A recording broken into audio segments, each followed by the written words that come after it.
जय श्रीराम. ताईंनो आणि दादांनो, श्री ब्रह्मचैतन्य गोंदवलेकर महाराज प्रवचन 24 ऑगस्ट.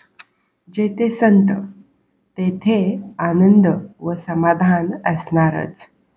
बघूया ह्याबद्दल श्री ब्रह्मचैतन्य गोंदवलेकर महाराज काय म्हणतात ते.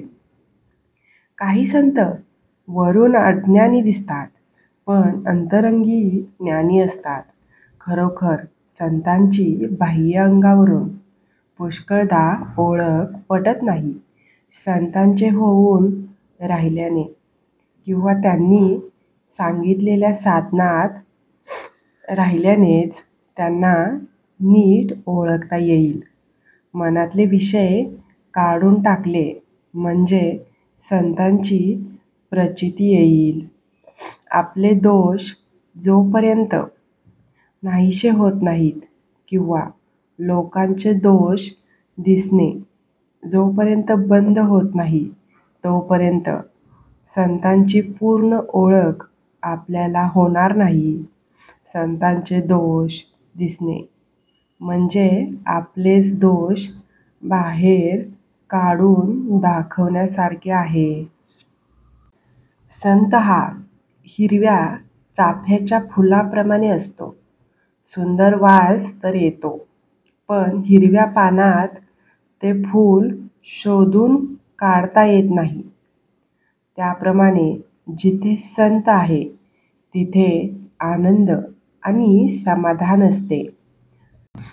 पण तो सामान्य माणसासारखाच वागत आणि दिसत असल्यामुळे आपल्याला ओळखता येत नाही. वेदांत आपण नुसता लोकांना सांगतो, पण संत तो स्वतः आचरणात आणतात. त्यांच्यावर कठीण प्रसंग आला तरी ते डगमगत नाहीत. संत हे निसंशय असतात, तर आपण संशयात असतो.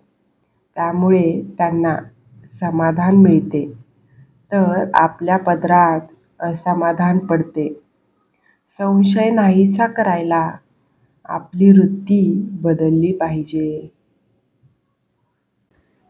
संतांना जे आवडते ते आपल्याला आवडणे म्हणजेच त्यांचा समागम करणे होय. मी करतो हे बंधनाला कारण असते. ते नाहीसे करणे म्हणजे गुरूचे होणे. समजावे कधी चुकतो आणि कधी बरोबर असतो तो साधक समजावा, आणि जो नेहमी बरोबर असतो तो सिद्ध समजावा. नुसते इंद्रिय दमन हे सर्वस्व मानू नये. ते ज्याच्याकरिता आहे त्याचे अनुसंधान पाहिजे. ज्याला काहीतरी करण्याची सवय आहे त्याने काही काळ मुळीच काही करू नये आणि नंतर भगवंताचे अनुसंधान ठेवायला शिकावे. आपण परीक्षा एकदा नापास झालो तर पुन्हा परीक्षेला बसतो, पण भगवंताचे अनुसंधान ठेवण्यात एकदा प्रयत्न करून यश आले नाही तर ते मात्र आपण सोडून देतो, हे बरे नाही. देवाचे बोलणे हे बापाच्या बोलण्यासारखे आहे. त्याच्याजवळ तडजोड नाही. पण संत हे आईसारखे आहेत आणि आईपाशी नेहमीच तडजोड असते. जो भगवंताविषयी सांगेल तोच खरा संत. संत जो बोध सांगताना त्याचे आपण थोडे तरी आचरण करूया. भगवंताचे अधिष्ठान ठेवून प्रत्येक कर्म करावे. जिथे भगवंताचे स्मरण तिथे माया नाही. जिथे माया अभिमान आहे तिथे भगवंत नाही. दानाचेही महत्त्व आहे.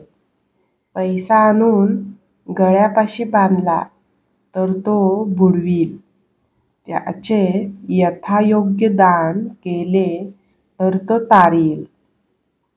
भगवंतच खरा श्रीमंत दाता आहे. तो श्रीमंतीचा श्रीमंत आहे. त्याचेच होऊन आपण राहिलो तर तो आपल्याला दीनवाणे कसा ठेवील? बोधवाक्य. संत हे भगवंता वाचून दुसरीकडे राहिलेच नाहीत, म्हणूनच ते संत झाले, म्हणजे देवस्वरूप बनले. प्रवचनाच्या शेवटी आपण सर्वांनी मिळून श्रीरामाच्या नामाचा जप करूया 11 वेळा. श्रीराम जय जय राम, श्रीराम जय जय राम, श्रीराम जय जय राम, श्रीराम जय जय राम, श्रीराम जय जय राम, श्रीराम जय जय राम, श्रीराम जय जय राम, श्रीराम जय जय राम, श्रीराम जय जय राम, श्रीराम जय जय राम, श्रीराम जय जय राम. श्रीरामाच्या चरणी नमन करून मी आजच्या प्रवचनाचा शेवट करते. धन्यवाद.